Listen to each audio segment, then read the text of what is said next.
예, 우리 성경 말씀 보죠. 이사야서 말씀입니다. 이사야 40장 27절에서 31절까지 말씀이에요. 한 절씩 여러분이 교독하도록 하겠습니다.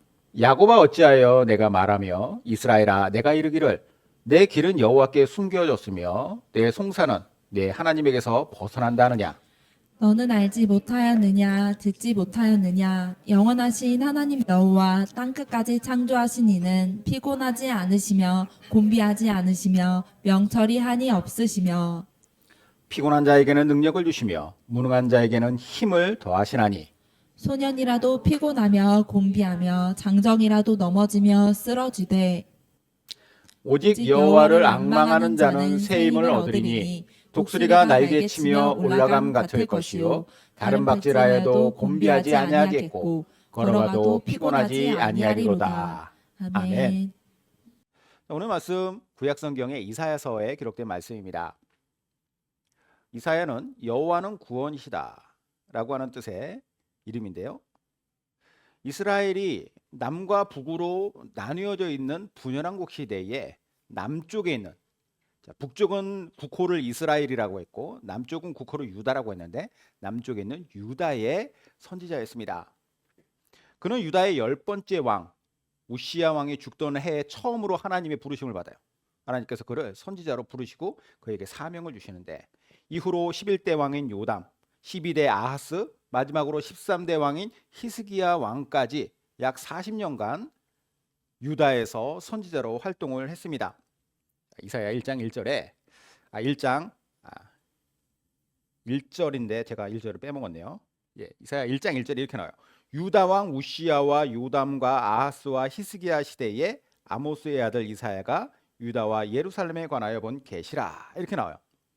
자, 여기에 보면은 이사야가 유다와 예루살렘에서 계시를 봤다라고 나오거든요. 유다는 아까 말씀드렸듯이 남쪽에 있는 나라의 국호고 예루살렘은 유다의 수도예요. 그러니까 유다와 예루살렘, 하나님의 백성들 남쪽에 있는 이 백성들에 대하여서 하나님께서 그들에 대한 계시의 말씀을 주셨다. 그럼 그 계시의 내용이 무엇이냐? 이사야가 받았던 계시의 내용에 대해서 짐작해 볼 수 있는 것은 그 당시의 유다의 상황, 그들이 어떠한 삶을 살았는지를 보면 알 수 있는데, 자, 이게 1장 4절의 그 내용이에요. 슬프다 범죄한 나라여, 허물진 백성이요 행악의 종자요, 행위가 부패한 자식이로다. 그들이 여호와를 버리며 이스라엘의 거룩하신 이를 만홀히 여겨 멀리하고 물러갔도다. 이게 당시의 유다의 상황입니다. 아주 명백해요. 하나님 앞에서 그들은 죄악에 아주 푹 절여져 있었어요. 그들은 하나님께 죄를 지었을 뿐만 아니라 하나님께서 만드신 그 나라의 정체성에 맞는 삶을 살지 않았습니다. 하나님을 만홀히 여겼다, 우습게 여겼다라는 거예요. 하나님을 떠난 삶을 그들이 살았어요. 하나님의 백성인 유다가 이렇게 심각한 죄 가운데 빠져 있었기 때문에 하나님은 그들을 징계하시기로 결정을 하십니다. 이에 대한 이야기를 이사야의 입을 빌어서 말씀하시는 것이 이사야서, 그게 하나님의 계시의 말씀이라는 거예요. 이게 이사야 1장부터 39장까지 쭉 이어지다가 하나님의 계시에 놀라운 반전이 일어납니다. 그들의 죄악 때문에 징계를 내리시기는 하겠지만 아예 그들을 버리진 않으셨다. 그러니까 너희의 문제에 대해서 내가 책망을 하겠다. 하지만 너희들 버리지 않고 내가 너희를 다시 회복시키고 일으켜 주려고 하는 마음이 있다. 그래서 이러한 징계와 회복의 과정이 유다의 멸망과 그리고 그 나라의 재건입니다. 유다라고 하는 나라가 바벨론이라고 하는 대제국에 의해서 멸망을 당하죠. 철저하게 짓밟힙니다. 다 파괴돼요. 모든 것들을 다 박살을 내버립니다. 바벨론이 아예 다시 일어설 수 없도록. 그리고 어떻게 하느냐? 그 유다 사람들을 다 자기네들 땅으로, 바벨론으로 다 끌고 가요. 오늘날의 이라크, 그곳으로 다 데리고 가서 그 사람들을 종살이를 시킵니다. 노예 생활을 하게 하죠. 나라는 완전히 망했고, 그리고 그 백성들은 다 바벨론으로 포로로 끌려갑니다. 보통은 이런 일을 당하는 나라가 있으면 그 나라는 역사에서 완전히 사라져버려요. 흔적도 없이 사라지죠. 마치 어떤 것과 같냐면 나무가 여기 있는데 이 나무를 그냥 뽑아버렸어요. 뿌리처럼 뽑아버려가지고 어디 딴 데다 던져버린 거예요. 그러면은 다시 그 나무가 있던 그 자리에 그대로 예전에 그 나무가 다시 세워진다? 말이 안 되는 거죠. 그런데 하나님은 어떤 분이십니까? 죽은 자도 살리시는 분. 그래서 어떻게 하느냐? 유다를 짓밟았던 바벨론이 또 다른 나라 페르시아에 의해서 멸망당하게 하세요. 그리고 페르시아가 어떻게 하느냐? 바벨론에 끌려왔던 유다 사람들을 다시 본국으로 돌아가게 합니다. 그러므로 말미암아 나라가 다시 재건되는 거죠. 이거는 인간의 머리로서는 상상할 수 없는 일이에요. 어떻게 그런 일들이 불과 70년 만에 일어날 수 있는가? 하나님께서 행하시니까 그 일이 실제화되는 것이죠. 이것이 앞으로 일어날 일들인데, 그러니까 아직 유다는 멸망하지도 않았어요. 그리고 당시에는 바벨론의 세력도 그렇게 세지도 않았고, 그런데 이 모든 일들이 일어날 것이다 라고 하는 것이 하나님의 그 이사야를 통한 계시의 말씀으로서, 아까 말씀드렸지, 1장에서 39장까지는 너희가 이렇게 죄를 지었기에 내가 징계하겠다. 그리고 40장부터는 반전이 있다고 했죠. 40장에서 66장까지는 내가 너희를 그럼에도 불구하고 사랑하기 때문에 다시 회복시켜 주겠다. 앞으로 일어날 이 모든 일들을 다 이사야를 통해서 하나님이 말씀하신 거예요. 자, 오늘 본문이 몇 장입니까? 40장이에요. 죄악에 대한 고발은, 징계에 대한 말씀은 이제 완전히 뒤집어져서 하나님의 죄의 용서와 회복의 말씀으로 바뀝니다. 자, 40장이 이렇게 시작해요. 너희의 하나님이 이르시되 너희는 위로하라. 내 백성을 위로하라. 너희는 예루살렘에 마음에 닿도록 말하며 그것에게 외치라. 그 노역의 때가 끝났고 그 죄악이 사함을 받았느니라. 그의 모든 죄로 말미암아 여호와의 손에서 벌을 배나 받았느니라 할지니라 하시니라. 외치는 자의 소리여 이르되 너희는 광야에서 여호와의 길을 예비하라. 사막에서 우리 하나님의 대로를 평탄하게 하라. 골짜기마다 도두어지며 산마다 언덕마다 낮아지며 고르지 아니한 곳이 평탄하게 되며 험한 곳이 평지가 될 것이요 여호와의 영광이 나타나고 모든 육체가 그것을 함께 보리라. 이는 여호와의 입이 말씀하셨느니라. 무슨 말이에요? 앞으로 일어날 일, 그들의 지금 멸망당한 사람들의 입장에서는 이 일이 일어날까라고 하는 꿈도 꾸지 못할 일이 일어날 것이다. 무엇을 통해서요? 하나님의 능력과 하나님의 계획하심 속에서.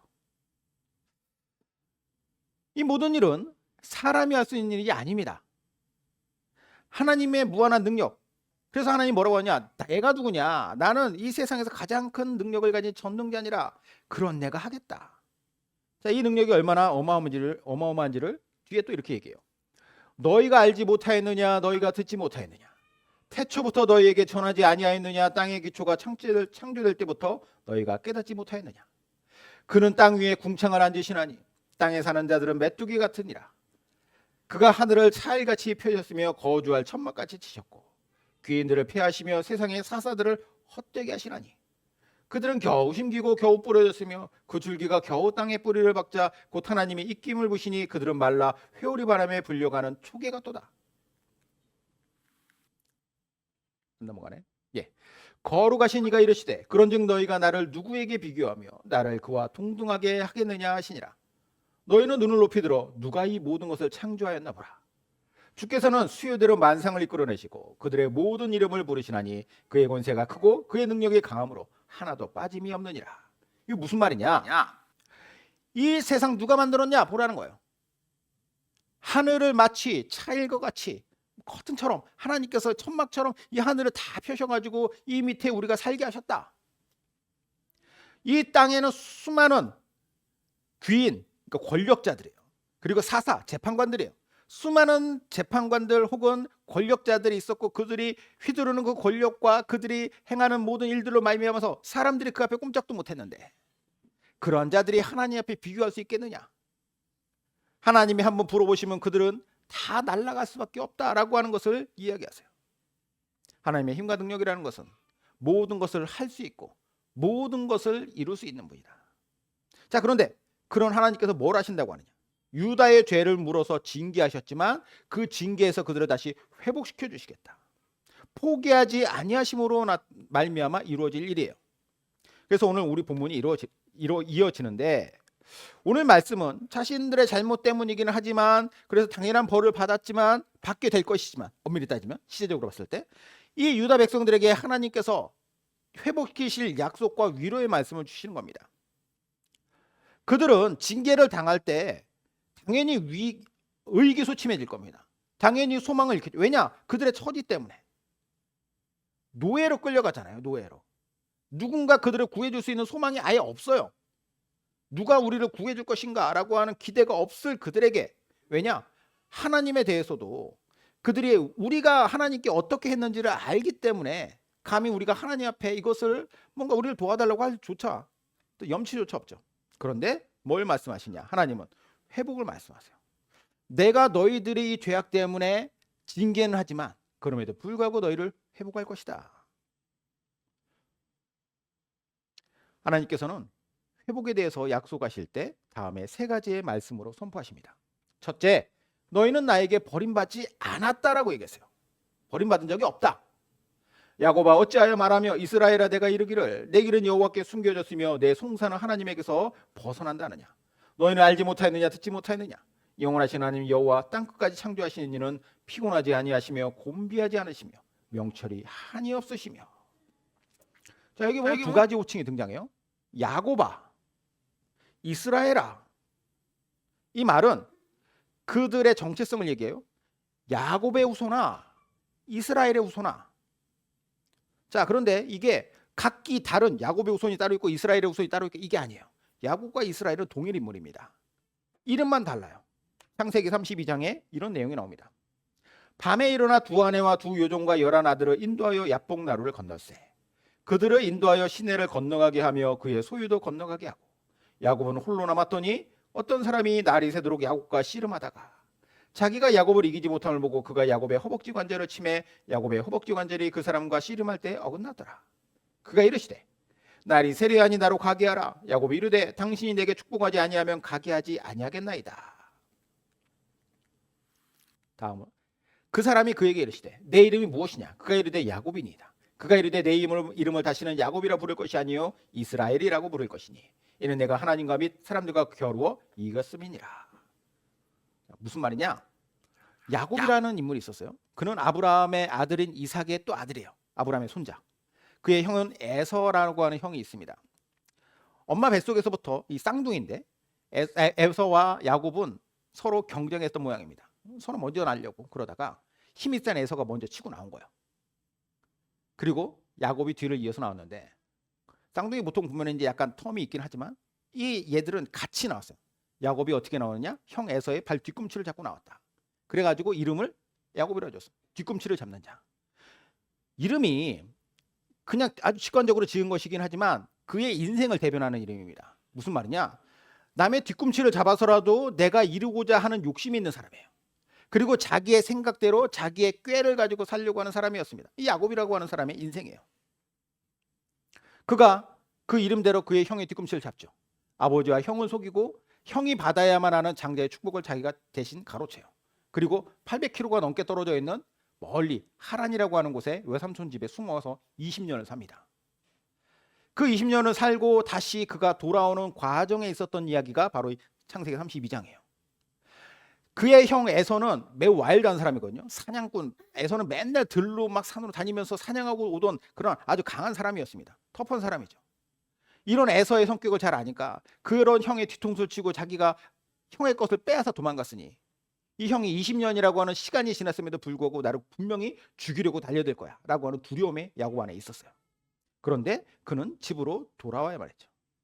이 돌아오는 길에 야복이라고 하는 작은 시냇가가 있는데 이제 여길 지나면 집이 더 가까워지는 거예요. 그가 자기의 가족들을 다 데리고 와서 먼저 건너가라. 나는 이곳에서 할 일이 있다. 그리고 거기에서 하나님의 사자를 만났다고 하죠. 천사와 함께 씨름을 하는 겁니다. 오늘날로 치면은 간절하게 기도했다라는 거예요. 그가 끝까지 놓아주지 않고 막 이러니까 하나님의 사자가 그의 허벅지 관절을 쳐버려서 뼈를 부러뜨려 버립니다. 그로 말미암아서 그가 절름말이가 되는데 야곱이라는 사람이 이때 중요한 장면은 뭐냐면 너의 이름을 물어봐요. 너의 이름은 무엇이냐?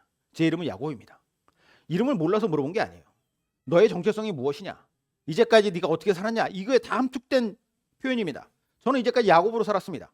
발 뒤꿈치 잡으려고 살았어요.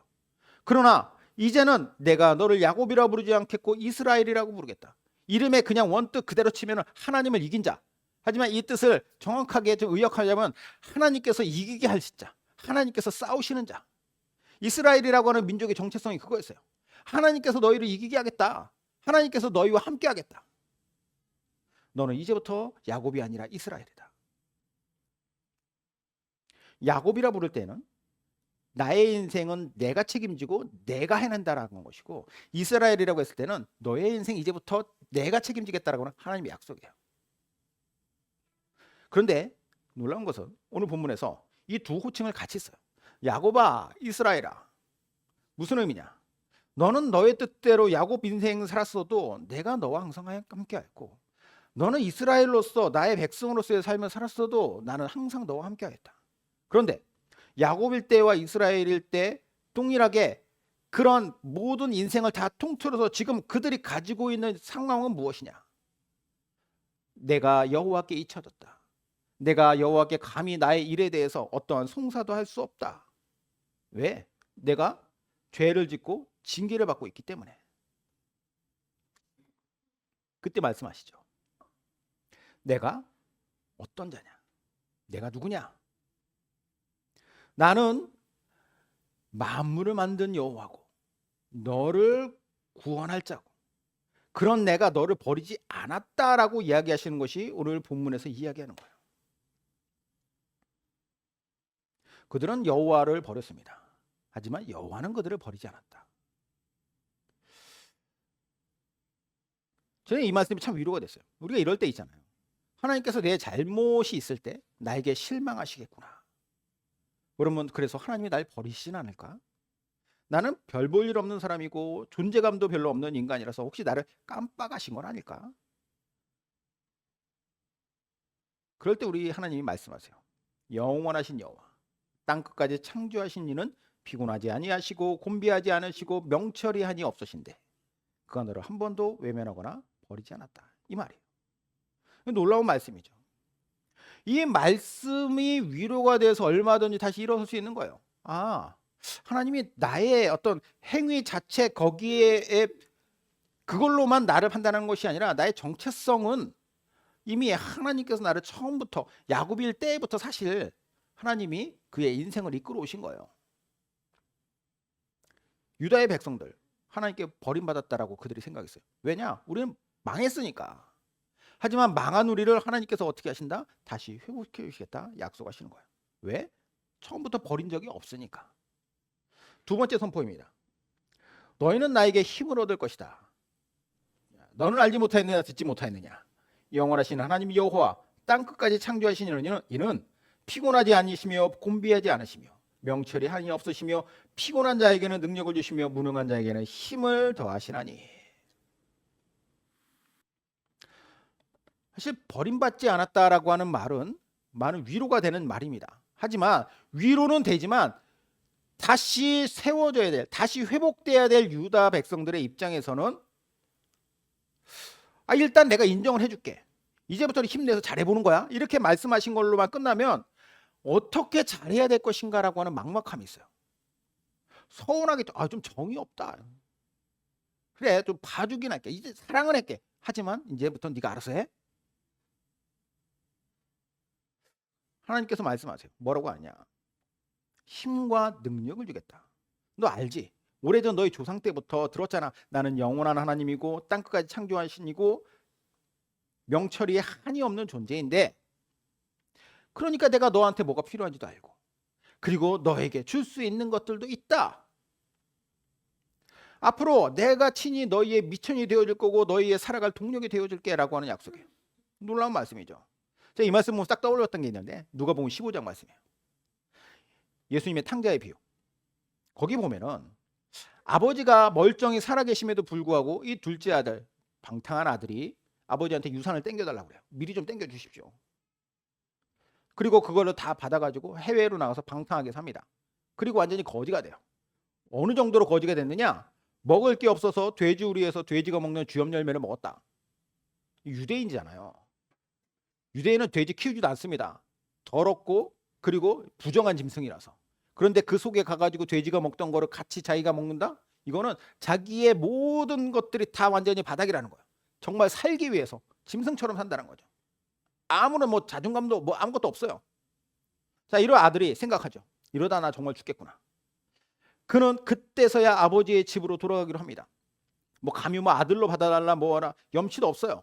그냥 목숨만 살려주십시오. 내가 종으로라도 살겠습니다. 자, 이 아들이 돌아올 때의 장면을 한번 보죠. 이에 일어나서 아버지께로 돌아가니라. 아직도 거리가 먼데 아버지가 그를 보고 찌그니 여겨 달려가 목을 안고 입을 맞추니 아들이 이르되 아버지 내가 하늘과 아버지께 죄를 지었사오니 지금부터는 아버지 아들이라 일컬음을 감당하지 못하겠나이다 하나.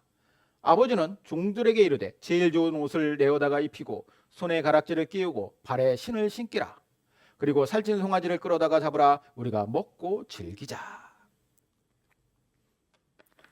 아들하고 아버지와의 대화가 완전히 동떨어져 있습니다. 따로따로 놀아요. 아들은 자기의 반성과 자기의 변명을 해요. 그런데 아버지는 그 아들의 이야기를 듣고 여기에 대해서 책망을 하거나 그러나 그거 봐라 네가 정신 못 차리고 그렇게 살다 이렇게 됐지 잔소리도 안 해요. 아버지의 관심이 어디에 있는지는 그 아버지의 뒤에 얘기가 있어요. 종들한테 뭐라고 하느냐. 제일 좋은 옷을 입혀라. 손에 가락지를 끼워라. 발에 신을 신겨라. 완전히 거지가 되어서 아무것도 없는 그 아들, 그의 지위를 내가 회복시켜 주겠다라는 거예요.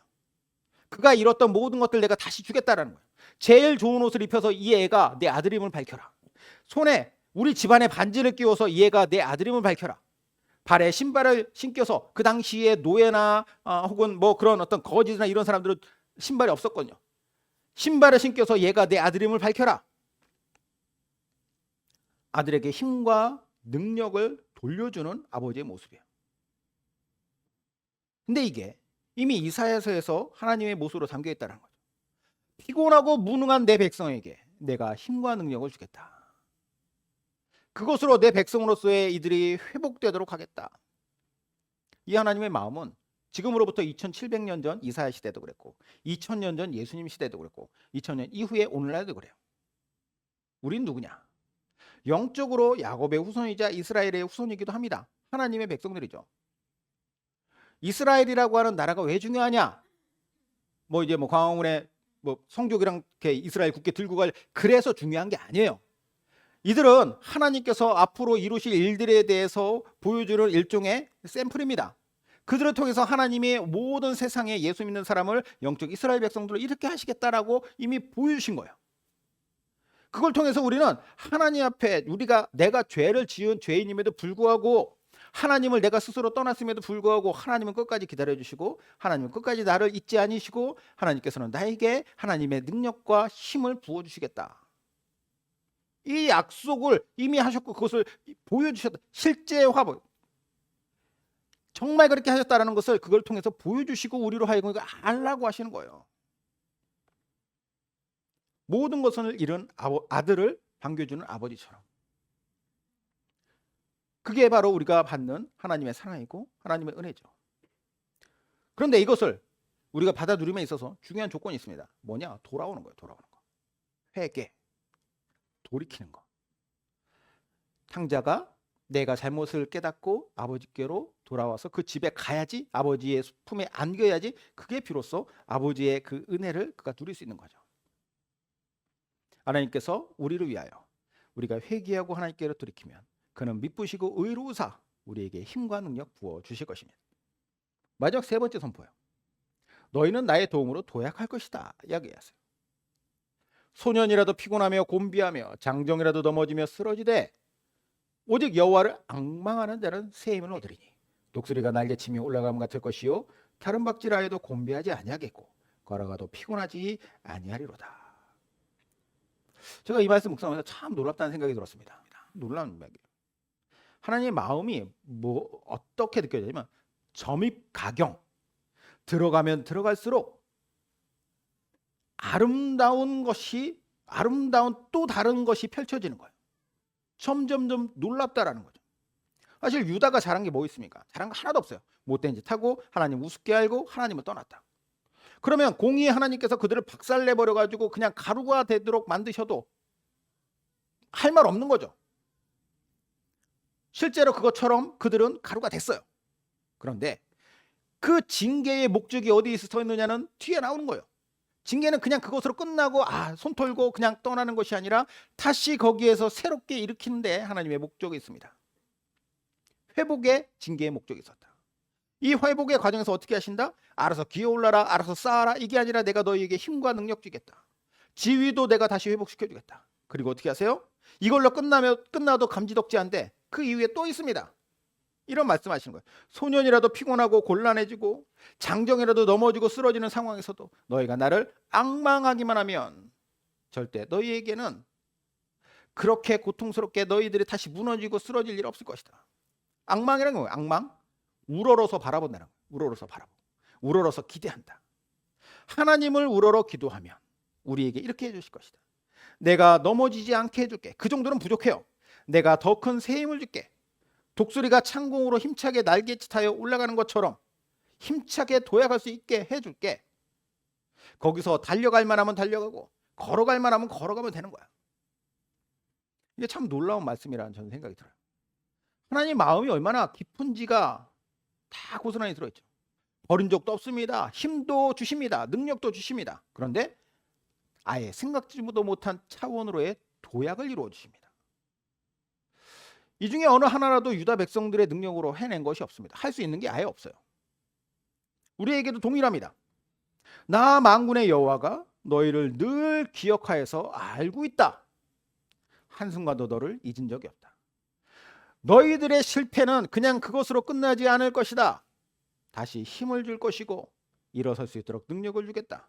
너희의 지위를 모두 회복시켜 주겠다. 그걸로 끝나느냐? 아니다. 내가 너희로 하여금 다시금 위대한 도약이 가능하도록 하겠다. 지금의 너희가 아닌 더 찬란한 너희가 되게 할 거야. 오늘 이 말씀이 오늘 저와 여러분에게 하시는 말씀이라고 생각하시기 바라요. 하나님께서 하시는 약속의 선포입니다. 거친 세상 속에서 어떻게 살 것인가? 하나님께서 주신 이 약속 토대로, 하나님께서 선포하시는 이 말씀 그대로 우리의 인생이 더 찬란하고 귀하게 빛나야 되기를 주님의 이름으로 축원드립니다. 아멘. 기도하겠습니다.